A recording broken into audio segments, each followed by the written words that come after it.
The first thing Sira did every morning was check whether he was still breathing. It was not a clinical task. There were instruments for that: the soft green line across the readout panel at the base of the stasis column, the subharmonic pulse that hummed through the deck plating when the capsule was cycling correctly. She did not need to press her palm to the outer shell or lean close enough to watch the condensation form and clear on the curved transparasteel. She did not need to do any of this. She did it anyway. His name was Elliot Marsh. She knew this because the salvage team had cataloged everything recovered from the wreckage: the mech, the pilot, the small rectangular device found clasped in his left hand, even after the cockpit had been compromised and flooded with the amber fluid that had kept him alive through things that should not have kept anyone alive. The device still played music when you pressed the right sequence. She had pressed it once by accident on the second day, and stood very still in the dark chamber, while a sound she had no word for moved through her chest cavity in a way that reminded her of prayer. She had not told anyone about the music. She had not told anyone about a great many things by then. The war had been going on for 11 years before the incident with Elliot Marsh's mech, and the choir collective had been winning it in the methodical, terrible way that civilizations win wars when they have numerical superiority and a longer institutional memory of violence than the species they are fighting. They had not expected humans to be difficult. No intelligence assessment had flagged them as a meaningful threat. Bipedal, short-lived, soft-bodied, operating on a single world with a single moon, no hive mind, no collective consciousness, no way to pool knowledge across generations except through the fragile medium of written language. The assessment had called them manageable. The assessment had used the word containable. Then the mechs had appeared. Not the first mechs, which had been crude and brittle and easy enough to neutralize from a distance. The later ones. The ones where the pilots and the machines had stopped being separate things and started being something harder to categorize. The ones where the pilots went in willing to die, and the machines seemed to know it and respond to it in kind, doing things the engineers on the collective side said were structurally impossible, drawing on energy reserves that should not have existed, guided by something that was not calculation and was not instinct but lived in the space between them. Elliot Marsh's mech had done something that the collective science division was still writing reports about when Sira was assigned to his chamber. It had stopped a cascade event.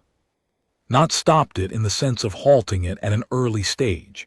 It had stopped it after the point where stopping was considered theoretically possible, after the bloom had opened, after the resonance had propagated out through 3 sectors of local space, after the models had updated their projections to total systemic collapse.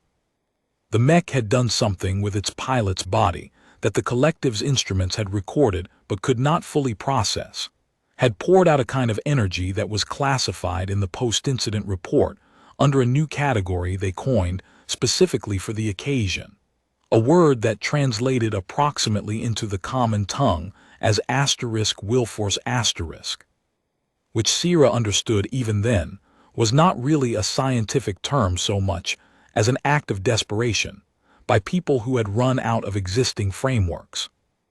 The mech had then gone dormant. The pilot inside it had been dissolved into the carrier medium in a way that suggested he was alive, but also suggested he was no longer quite a solid thing. The salvage team had spent 4 months figuring out how to reconstitute him into something stable enough to be placed in a stasis column, without the column itself beginning to behave strangely.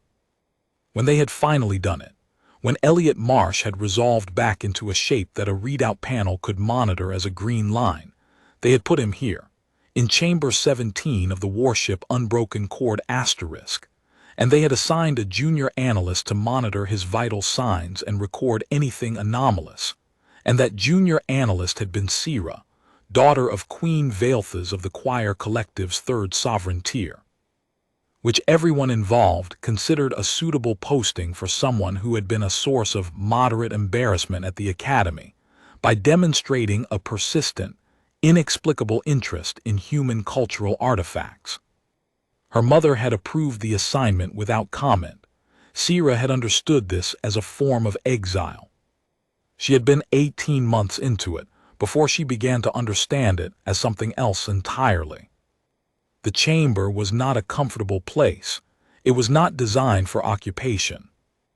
There was a monitoring station, a flat surface with the readout panel, a place to sit, a storage compartment for equipment, and then there was the stasis column itself, which was roughly cylindrical and roughly 2 meters tall and filled with amber fluid that had the quality of light in the late afternoon of a certain kind of day, a color that Sira had no word for inquire, but that she had found in a human archive, eventually, after searching long enough. Honey asterisk.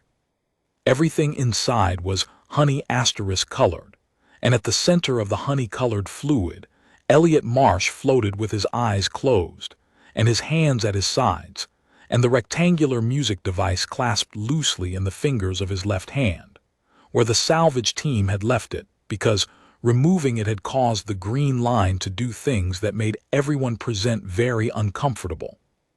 She had cataloged his physical details in her first report.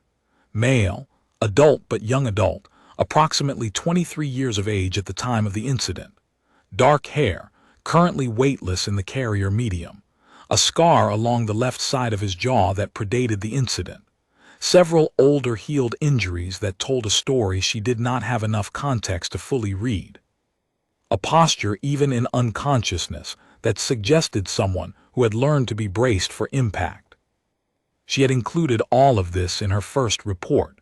She had included nothing else personal. Over the following weeks, sitting in the dim chamber with her monitoring work completed and nothing else required of her, she had begun reading. She had access to the salvaged data from the mech's memory systems, and from the small personal archive, the human command structure had apparently permitted its pilots to carry into combat. A concession Sira had found strange until she had read enough of the archive to understand that the humans had known, going in, that their pilots might not come back out, and had decided that what a person chose to carry with them in that knowledge said something worth knowing.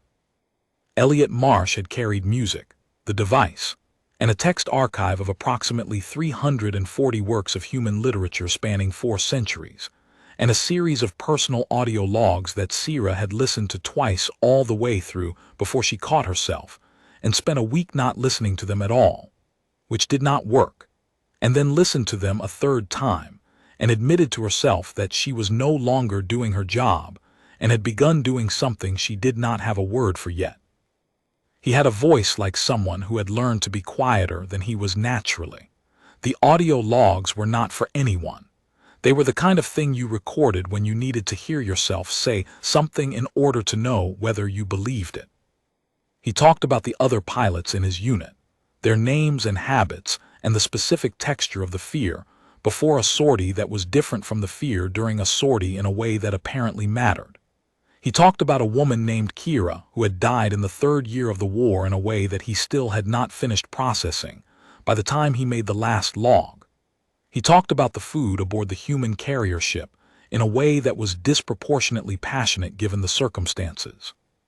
He talked in the second-to-last log about the Cascade event, not what had happened technically, which he didn't seem to fully understand himself, but what it had felt like from inside the mech, the moment when the machine had stopped being a machine and the pilot had stopped being a person, and there had just been the single enormous fact of asterisk, no asterisk. Not this, not here, not these people.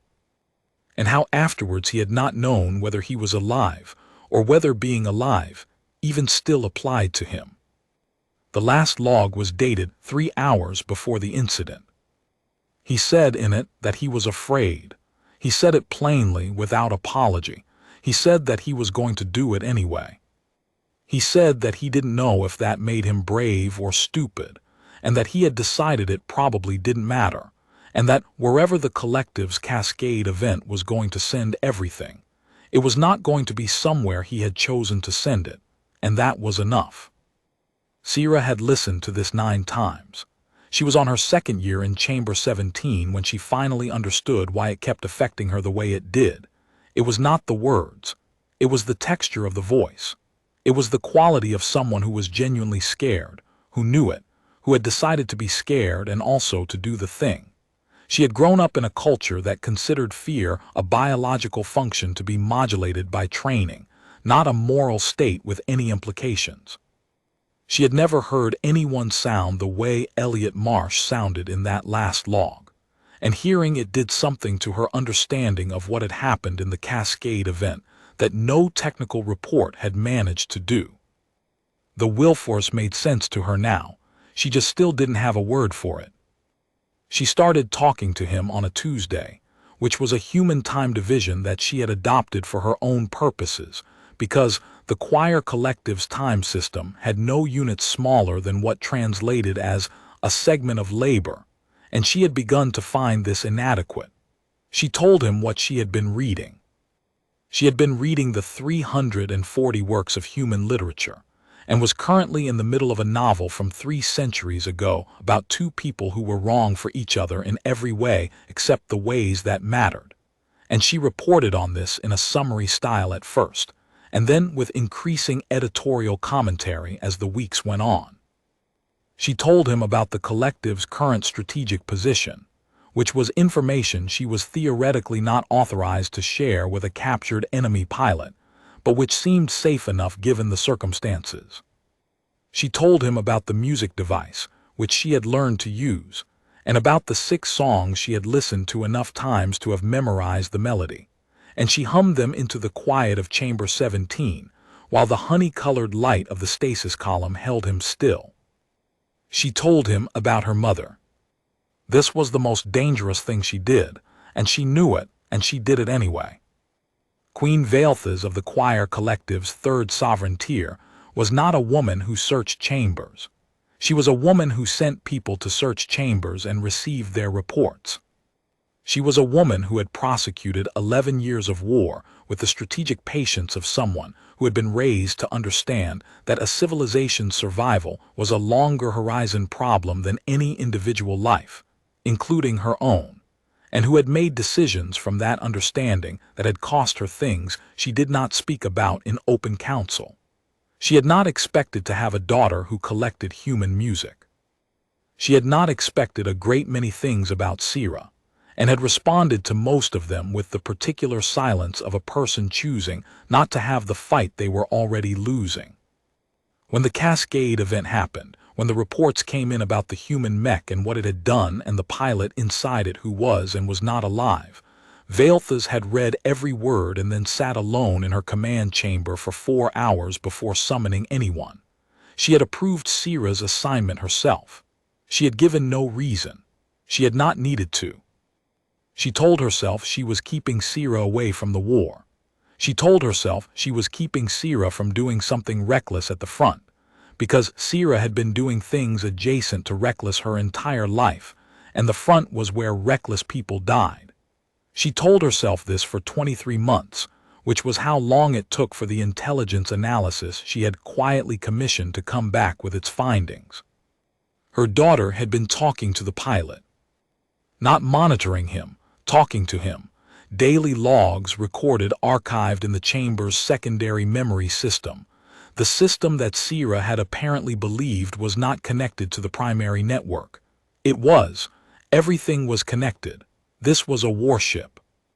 Vaelthas read the summary and then requested the full archive, and then read the full archive in one sitting, which took 11 hours. She did not send anyone to Chamber 17. She went herself. The ship was long, and the walk to the lower decks was the kind of walk that a queen did not usually take unaccompanied. But she went alone, which caused 2 different security teams to fall in behind her at a respectful distance that she dismissed with a gesture, and she walked the full length of the ship, deck by deck. Past the operations chamber and the signal room and the pilot staging area, where the unit's remaining mechs sat in their maintenance cradles, and the 2 pilots assigned to this ship stood when they saw her, and looked at each other with expressions that suggested she was not a common sight in this part of the vessel. She did not stop. She had memorized the route. Chamber 17 was at the end of a corridor that branched off the secondary maintenance deck, and the door was not locked, which bothered her in a way she did not immediately analyze. She stood outside it for a moment, which she also did not analyze, and then she pressed the panel and the door opened and she stepped inside. Sierra was sitting at the monitoring station with her back to the door.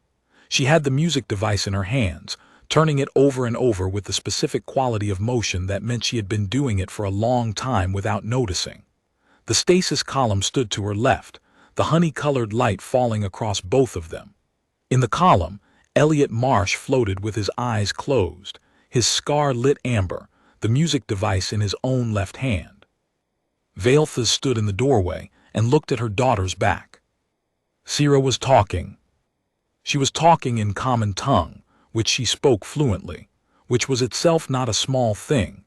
Most choir analysts managed functional common tongue at best, but Sierra had always done things at levels that exceeded what was required and then exceeded that again, as if sufficiency were an aesthetic failure.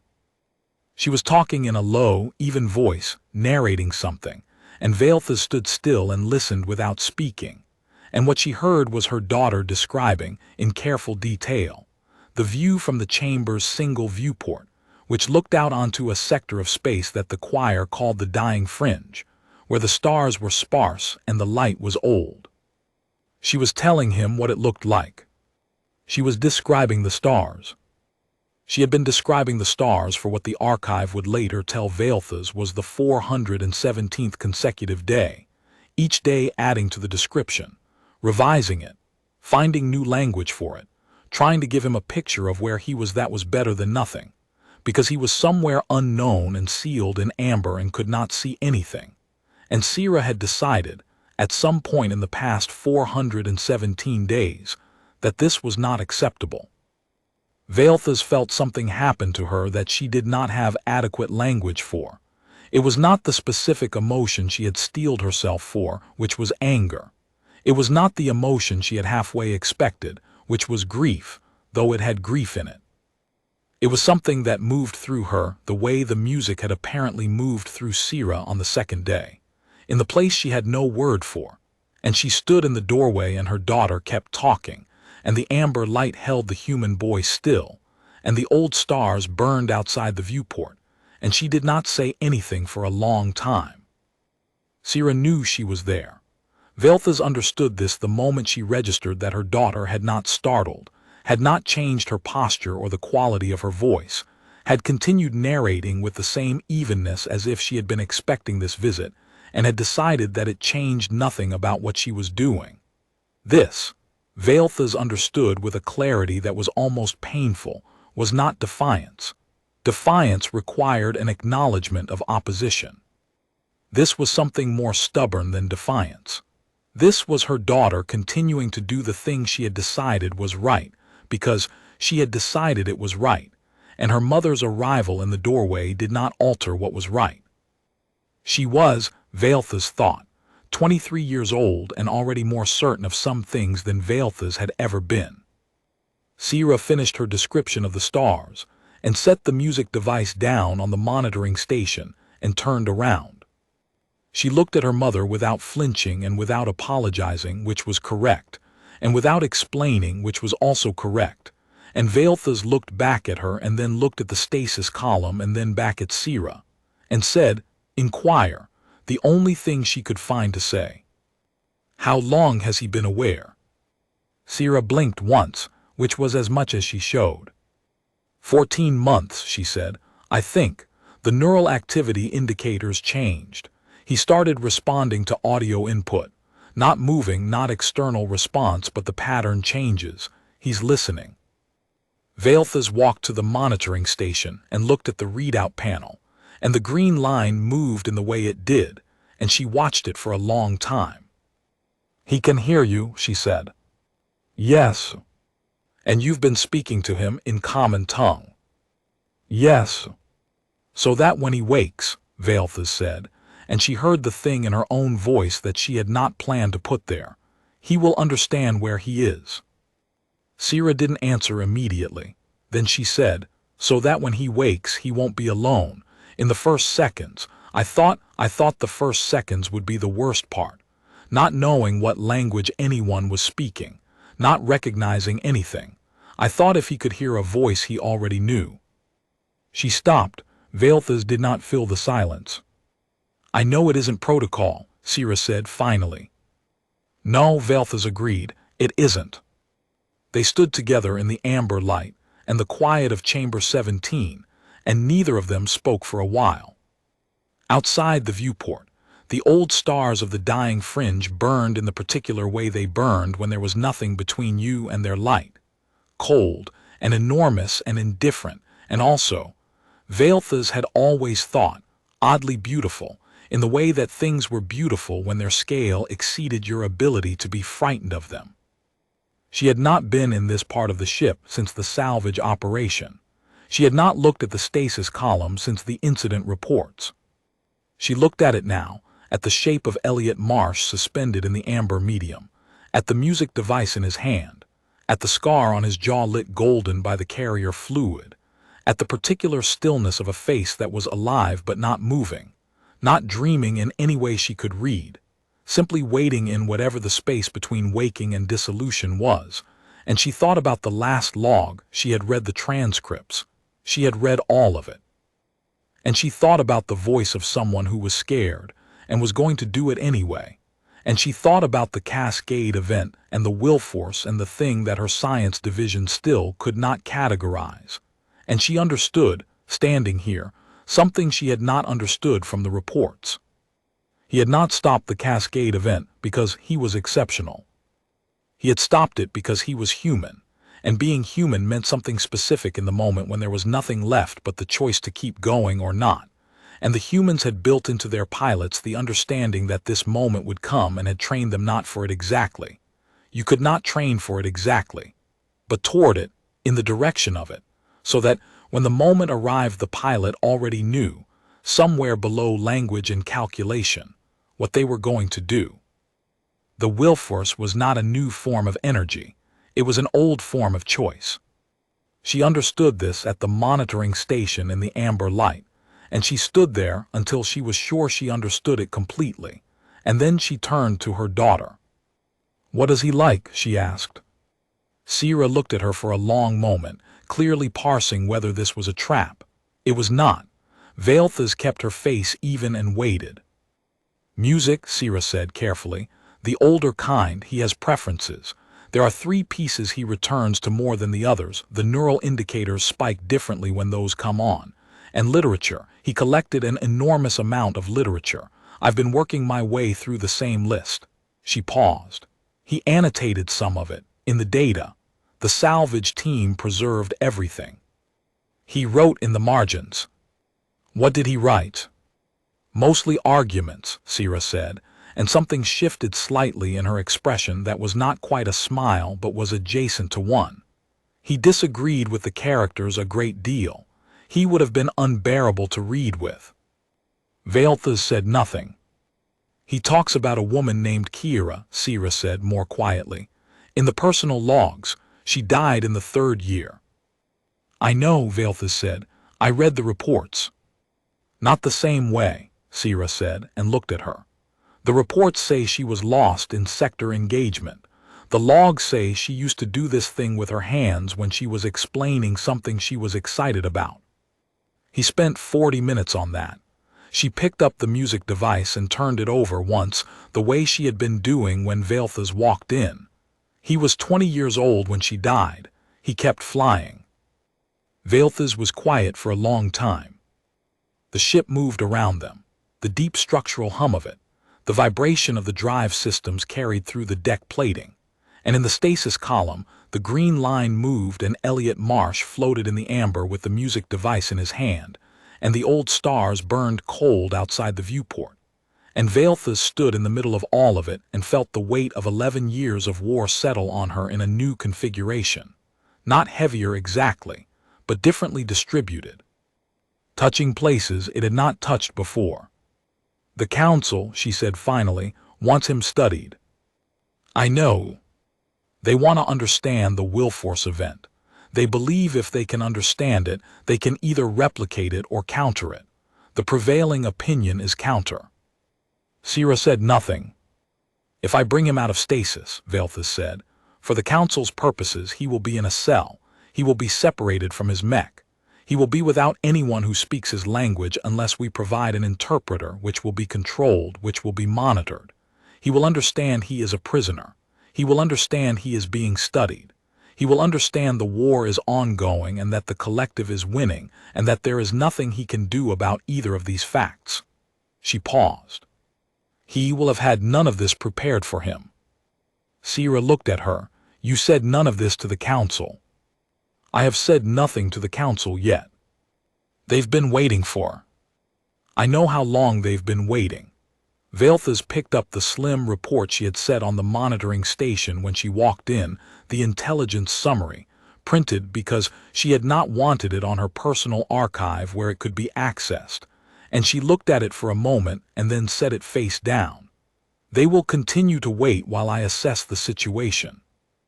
Sira was watching her with an expression Velthus recognized, because she had seen it on her own face in reflective surfaces, which was the expression of someone deciding whether to trust an apparent concession. She had not raised a suspicious child. She had raised an accurate one. He'll be disoriented, Sira said carefully. When he wakes, he'll be in pain. Probably the reconstitution process causes cellular stress and the stasis medium takes time to clear. He'll be in a strange place. He'll hear sounds he doesn't recognize. Everything will be the wrong scale. She stopped. But if he hears a voice he knows first before he opens his eyes, while the world is still just sound. Yes, Velthus said. Sira went still. There is a meeting, Velthus said, with the council in 4 days.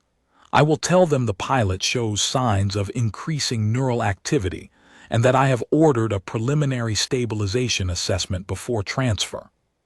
This will delay the formal transfer by approximately 12 days. She looked at the stasis column, at the amber light, at the man inside it who had been scared and done it anyway. 12 days is not enough time for everything. It is enough time for something. Sira stood up from the monitoring station slowly, like someone who was afraid that moving too quickly would change the terms of what was being offered. Why? She said. You could hand him over. You could. This is not strategic. This doesn't benefit the collective's position. No, Velthus agreed.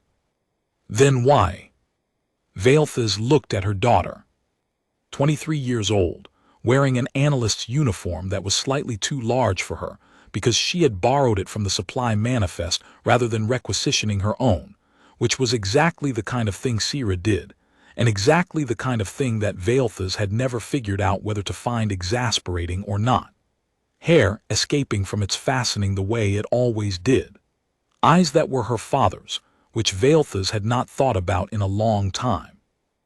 Because, she said, you have been sitting in this room for 417 days talking to a man who cannot answer you, and in 417 days you have not once told him that the war was your fault or his fault or anyone's fault in particular. You have described the stars. She paused. You have described the stars, Sira. I don't know how to argue with that. The room was quiet except for the hum of the ship and the soft cycling of the stasis column.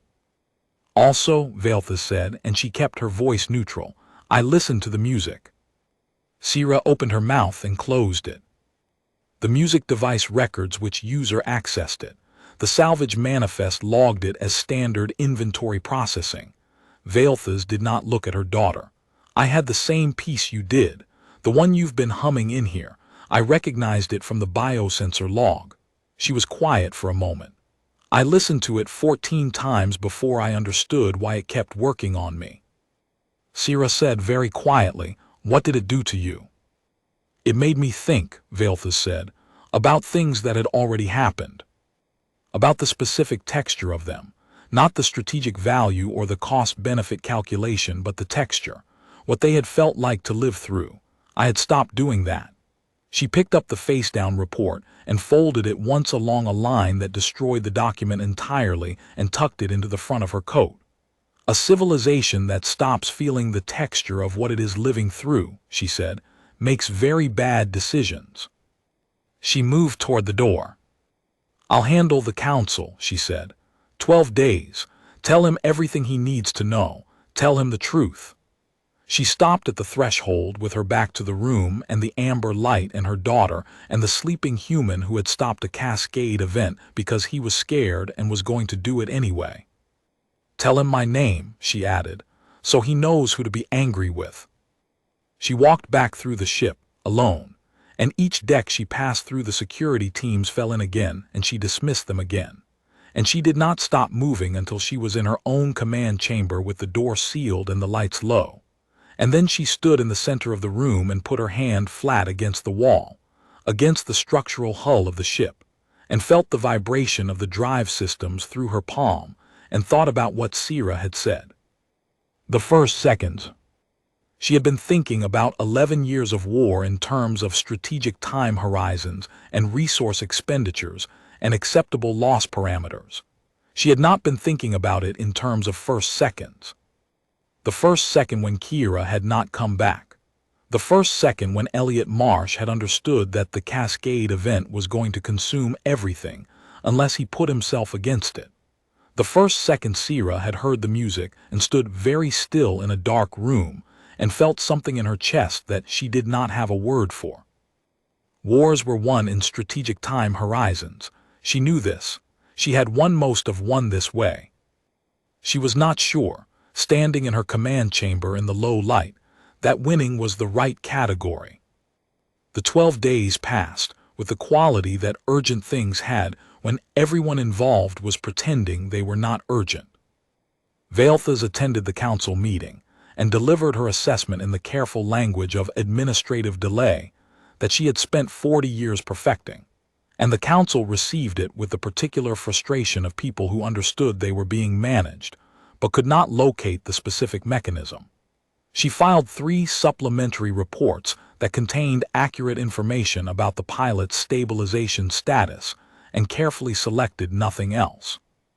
She did not visit Chamber 17 again during this time, because she did not trust what she would do if she did, and also because it was Sira's room now in a way she did not want to intrude on more than she already had. Sira did not send updates. Valthas had told her to handle it, and Sira handled things completely when she handled them. This had always been true. It was also, Valthas understood now in a way she had not previously articulated, the thing she had been most afraid of when she had first understood what the posting in Chamber 17 might mean. Not that Sira would fail, but that she would succeed, and that the kind of success she was capable of was the kind that changed the person achieving it in ways that could not be undone. She did not want to undo it. She was not sure she had ever wanted to undo it.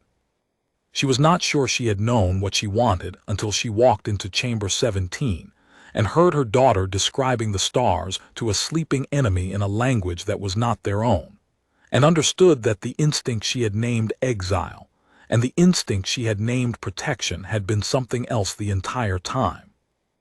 On the 13th day, Sira sent a single-line communication through the ship's internal system. "He's awake." Valthas set down the document she was reviewing and read the line 4 times.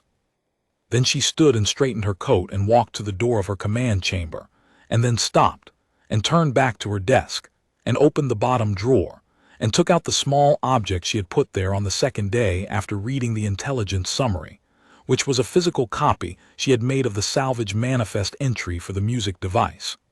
A single line on a sheet of shipboard paper, the kind that was nearly weightless, the kind that disintegrated if you left it in direct light for too long. She folded it into the inner pocket of her coat against her chest, then she walked out. Chamber 17 was different from how she remembered it. The amber light was the same, but the column was no longer opaque. The reconstitution cycle had cleared the carrier medium to near transparency, and the man inside it was no longer floating. He was standing. His hands were at his sides and his eyes were open, and he was looking at nothing in particular with the expression of someone who was not yet ready to look at anything specific. Sira was standing at the monitoring station. She was not at the keyboard. She had her hands in her pockets and she was watching him with an expression that Veilthas filed away, not for analysis, just for knowing. Elliot Marsh's eyes moved when Veilthas entered the room. Not quickly, with the deliberate slowness of someone calibrating what their body was doing. His gaze found her and held. He looked, she thought, exactly like his audio logs had sounded, like someone who was afraid and was going to do it anyway. She walked to the column and stood before it and looked at him through the cleared medium. He was taller than she had expected from the dimensions in the report. His scar caught the ambient light differently now that the amber filter was gone. The music device was still in his left hand. She looked at it and then looked at his face, and he was already looking at hers. "My name," she said in common tongue, "is Veilthas. I am the queen of the forces that captured you. My daughter has told you this." She paused. "She has told you many things." He was quiet for a moment. When he spoke, his voice was rougher than the audio log's disuse and the carrier medium and the cellular stress, but the underlying quality was the same. The texture was the same. "She said you'd be angry about her telling me," he said. "She was wrong," Veilthas said. He absorbed this. "She described you," he said. "She said you were the kind of person who made decisions from very far away and didn't look at what the decisions looked like up close." Veilthas was still for a moment. Then she said she was accurate. Something changed in his expression. Not softening exactly, something more specific than that. A kind of reassessment. The recalibration of someone who had been told what a thing was going to be and was now measuring the thing against the expectation. "She said," he said carefully, "that you came to the chamber, that you listened." "Yes." "She didn't tell me what you said to her." "No," Veilthas said, "she wouldn't." He looked at her for a long time. Through the near-transparent medium, with the old starlight coming cold through the viewport, in the chamber that smelled of carrier fluid and recycled air, and something she could not identify that she thought might be what the music device smelled like after months of being held. He looked at her with the face of someone who had been scared and done the thing and been dissolved and reassembled and told, for 417 days, what the stars looked like from the other side of the war, and who was now awake. "The Cascade event," he said. "Did I stop it?" "Yes," Veilthas said. "Is it still stopped?" "Yes." He closed his eyes. He held them closed for a long moment, longer than a blink, and Veilthas watched the green line move on the readout panel and watched her daughter watch him and did not say anything, because there was nothing to say in this second that was for anyone else. Then he opened his eyes again and looked at her, and his expression had settled into something that was not peace exactly, because peace was too simple a word for what was on a face that had been through what his had been through, but it was in the family of peace. "She told me about the council," he said, "what they want." "Yes." "I know I don't have a position to negotiate from." "No," Veilthas said. "You don't. But she also told me," he said, "that you folded up the intelligence report and destroyed it instead of giving it to them. She said she saw you do it." Veilthas said nothing.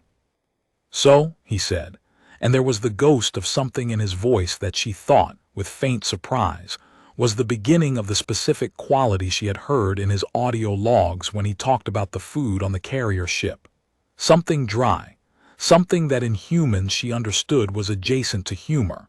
"I'm trying to figure out what kind of negotiation we're actually in." Veilthas looked at him for a moment. Then she looked at Sira, who was watching the both of them with her hands still in her pockets, and her expression carefully arranged into the blankness she deployed, when she was feeling something she had not yet named. "The council," Veilthas said, "will receive you in 4 days. They will ask you about the Cascade event. You will tell them everything you know about it, which is probably less than they hope but more than they currently have. This will be treated as a controlled intelligence exchange. I will be present." She paused. "My daughter will also be present, which I will justify on the grounds of her having the most comprehensive current knowledge of the subject." Another pause. This is true. It is also convenient. He was watching her. After the exchange, she said, I cannot tell you what happens next. The war is ongoing. You are a prisoner of it. These are facts I cannot change and will not pretend otherwise. But, he said. She had not said, but she was aware of this. The dying fringe, she said, is not the place you came from, but the stars are real. She described them accurately, I'm told, as a starting point for understanding where you are. She looked at the viewport and then back at him. We have 417 days of documentation on what it means to explain one world to someone who comes from another one. I don't know what that's worth. I know it is not nothing. He looked at the music device in his hand for a moment, then he looked at her. She cried once, he said quietly, in the logs. She thought I was asleep. She was describing the last part of the novel, the one about the two people who were wrong for each other, and she stopped in the middle and just sat there for a while. He paused. Then she kept going. Veilthas looked at her daughter. Sira was looking at the viewport with her jaw set, and her eyes very bright. I know, Veilthas said, and she was surprised by the evenness of her own voice, that you are frightened. I know that this is not the outcome you planned for. I know that the people you flew with are still out there, and you are in here, and the distance between those two things is a distance I cannot close for you. She waited a moment. I know also that my daughter has been talking to you in the dark for over a year, and that she is 23 years old, and that she cried over a novel and kept going. She stopped. I am telling you this so you know that whatever the Council does with you, whatever this war does with all of us, there is already something on the record that is not the war. 417 days of someone describing the stars. Elliot Marsh looked at her and said nothing for a long time. Then he said, it's a good view. She described it well. Outside the viewport, the stars of the dying fringe burned cold and enormous and old, the way they always had, the way they would long after the war and the Council and the amber stasis column and the warship unbroken cord, were things no one was left to remember. They burned the way things burned at a distance too great to be frightening, indifferent, and very beautiful, and attended, in Chamber 17, by 3 people who had reached the end of the language they normally used and were standing in what was left over. Sira took her hands out of her pockets. She crossed the room and stood beside her mother, and the two of them stood together in the cold starlight and looked at the man who had been scared and done the thing and come out the other side of it. And Veilthas felt the weight of the war and the 12 days and the 417 days and the 11 years before all of them settle into a new shape, and thought about first seconds, and thought about texture, and thought about what a civilization lost when it stopped feeling the weight of what it was living through. The green line moved on the readout panel. The music device was still in his hand. He pressed the sequence, and the sound moved through Chamber 17, and Veilthas stood in it and did not pretend it wasn't doing what it was doing. It was, she thought, exactly what it had been the first time. It was, she thought, enough. The council meeting happened on the 4th day, as scheduled. Veilthas had prepared for it the way she prepared for all council meetings that mattered, by deciding, before entering the chamber, exactly how much she was willing to give and exactly what she was not going to yield on, and then by finding the specific language that gave the appearance of the former while preserving the substance of the latter. She had been doing this for 20 years. She was very good at it. What she had not prepared for was Elliot Marsh. He had been brought to the council chamber in the standard manner for a subject under transfer assessment, accompanied by 2 security officers, dressed in a recovery uniform that was approximately his size, the music device in his left hand because Sira had requested this and Veilthas had approved the request and not explained why to the security officers, who had filed the deviation from standard protocol without comment, because they had learned that deviations from standard protocol that Veilthas approved were things you filed without comment. He walked into the chamber with the same deliberate slowness he had shown when he first stood in the stasis column, the deliberateness of someone who was calibrating what each part of their body was doing and had made a decision to be meticulous about it. He looked at the 9 members of the council, 9 very old, very certain people who had been winning a war for 11 years and who had, during that time, developed the particular quality of certainty that came from being correct about a great many things and extrapolating that correctness into areas where it did not fully apply. They looked back at him with the expressions of people encountering an abstraction that had inconveniently become a specific. He was not what they had expected. Veilthas had not told them what to expect. She had submitted her assessment in appropriately abstract language. She watched the council recalibrate in real time and said nothing. The first counselor, Marin, who was the oldest of them and the most careful, spoke first in common tongue as a concession to the subject's presence, which she had opposed when it was proposed and now deployed without apparent irony. "You are Elliot Marsh, pilot designation." 47 Bravo, he said. His voice was still rough but clearer than it had been on the first day. "Yes. You piloted the unit that interfered with the Cascade event in Sector 9. "I did. We would like to understand how." He looked at her for a moment. Then he looked at the table, which was the kind of long, curved table that councils sat behind in every culture Veilthas had ever dealt with, as if the act of sitting behind a curved table was something civilizations arrived at independently when they needed to convey institutional authority. He looked at the table and then looked back up at Marin and said, in the particular voice of someone choosing their words with extreme care, "I don't know how." There was a quality of silence in the chamber that Veilthas recognized as a very expensive commodity. "You don't know," Marin said carefully. "No, I know what it felt like. I can tell you what it felt like. I can tell you what I was thinking, what I was trying to do, how my mech responded. I can tell you all of that in as much detail as you need, but if you're asking me to explain the mechanism, the physics of it, the energy source, the specific process, I don't have that. I didn't have it while it was happening." He paused. "I'm not sure it works if you know the mechanism." The second counselor, whose name was a choir word that translated roughly as persistence, and who had authored 3 of the most important strategic papers of the war, said, "Explain that." He looked at her. "If I had stopped and calculated what I was doing," he said, "it wouldn't have worked. Whatever it was, the thing your reports call willforce, I read the term in the documents your analyst gave me." Here several counselors looked at Veilthas, who looked back at them with an expression of complete serenity. "It doesn't operate through calculation.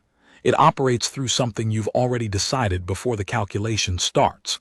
The moment when there's nothing left but the thing you're going to do because it's the only thing left to do." He turned the music device over in his hand once. "I can't teach you that. I don't think it's teachable." Persistence leaned forward. "Then what can you tell us?" He was quiet for a moment. Then he said, "I can tell you what the inside of an impact event looks like from the inside of a human neural architecture. I can tell you about training methodology and response protocols, and what the human pilot corps has been doing for 10 years that produced pilots capable of that kind of cascade interface. I can tell you about the specific psychological profile that's associated with the outcome you recorded." He paused again, and Veilthas watched him find something in his expression that was not quite the dry quality from the audio logs, but was in the same neighborhood. "I can tell you a lot of things that are probably not what you're hoping for, which is a magic formula. There isn't a magic formula. There's just people who have made a certain kind of decision and then trained for a long time in the direction of it." Marin looked at him for a long time. Then she looked at Veilthas. Veilthas looked back at her. "The pilot," Marin said, to Veilthas in choir, "is considerably more aware of his situation than the assessment suggested." "Yes," Veilthas said. "He is also," Persistence said, "also in choir, describing a framework that is essentially unfalsifiable through any observational process we currently have. Yes, Veltha said again. And yet, said the third counselor, who was younger than the others and had the quality of mind that went looking for angles, the event occurred. The outcome is documented. Whatever the mechanism, it produced a result. Yes, Veltha said for the third time.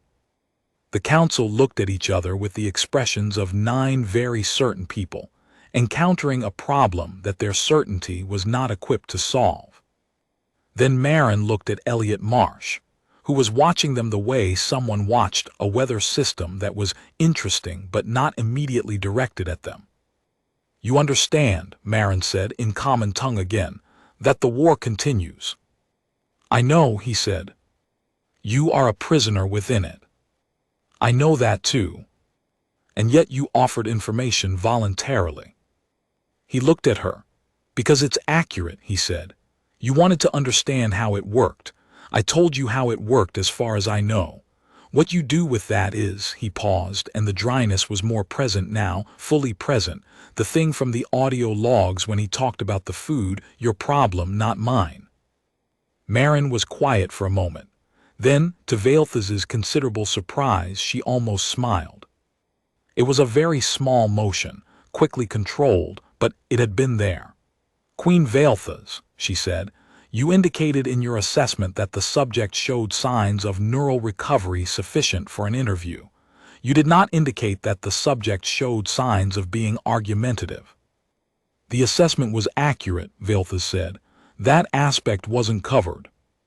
Someone at the far end of the table made a sound that was not quite a laugh and was immediately suppressed. The council meeting ended 40 minutes later with no formal determination, which was a form of determination in itself. No determination meant no transfer order, no formal study protocol, no cell assignment. It meant the status quo extended indefinitely into a future that would be negotiated later. Veltha's had expected to fight for this. She had not expected Elliot Marsh to be part of how she got it. She walked out of the council chamber beside him, which was not the standard protocol for a subject and his custodial officer, and which she did because she wanted to and was the queen and could. Sira walked on his other side. They walked down the long corridor toward the lower decks, the 3 of them, and Veltha's thought about what Marin had almost smiled at, and thought about the audio log where he talked about the food with disproportionate passion, and thought about what it meant to be a person who, even in a council chamber on an enemy warship while being assessed for possible study, was so specifically and stubbornly themselves that the oldest and most careful member of the collective's leadership council had almost smiled. This, she thought, was probably what Sira had been listening for in the logs. Not the fear, not the courage, but this.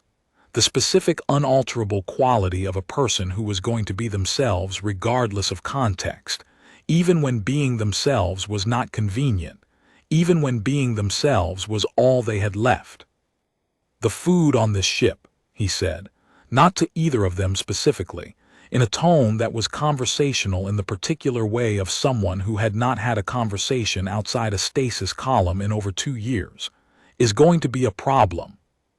Sira made a sound that was too quiet to call a laugh, but was adjacent to one.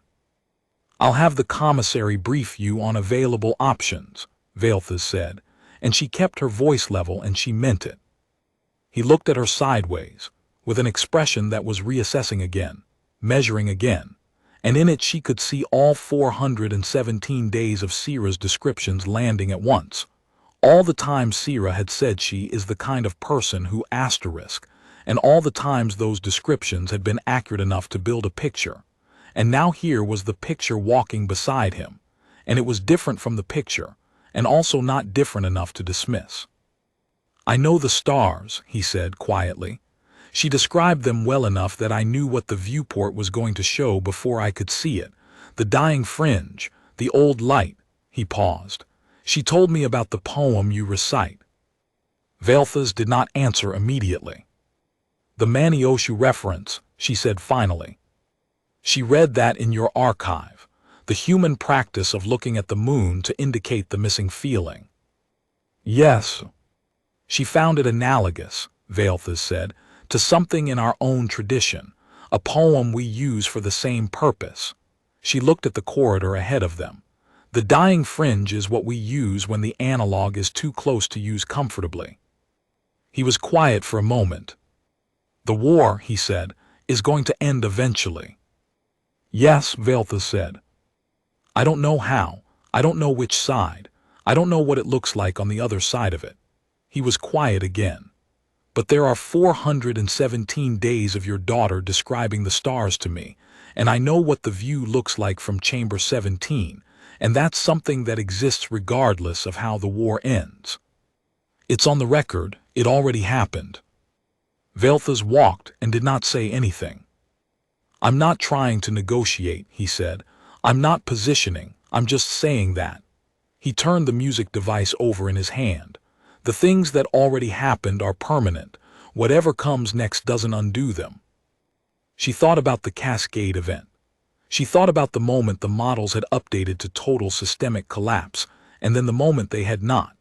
She thought about the specific permanence of a thing that had already been prevented, the unchangeable quality of a future that had not happened, and she thought about her daughter's voice in the dark of Chamber 17, describing the stars because it was unacceptable for someone to be somewhere unknown and not know where they were. No, she said, it doesn't. They reached the junction where the corridor split toward Chamber 17 and toward the main upper decks. The security officers fell in again at a respectful distance. The ship hummed around them with the deep structural sound of a vessel that had been moving for a very long time through very large distances. Veilthas stopped at the junction. My daughter will continue as your point of contact, she said. This is consistent with the assessment. You will be afforded reasonable access to the ship's secondary data archive, excluding strategic materials which Sierra will vet. She looked at him directly. The council will need a follow-up session. I will manage its timing. And after that, he asked. After that, she said, is after that. We will negotiate it when we arrive at it. He looked at her with the face from the last audio log, the face of someone who was afraid and had decided it, did not change the thing they were going to do. She looked back at him and thought about the Wilforce and the Cascade event, and the reports that still could not categorize what had happened. And she thought that the reports were probably going to go on not fully categorizing it for as long as the collective tried to approach it as a physics problem, which they would, because that was what the collective did. She thought the thing that had stopped the Cascade event was not a physics problem. She thought it was what happened when someone had run out of every option except the thing they were going to do, and the thing they were going to do was asterisk, no asterisk. Not because they had calculated the odds, not because the training protocols had prepared them precisely for this moment, because they had been, their entire life, the kind of person who was going to say asterisk, no asterisk in that moment, and all the training had done was make sure they survived long enough to arrive at it. She thought about the poem for the missing feeling.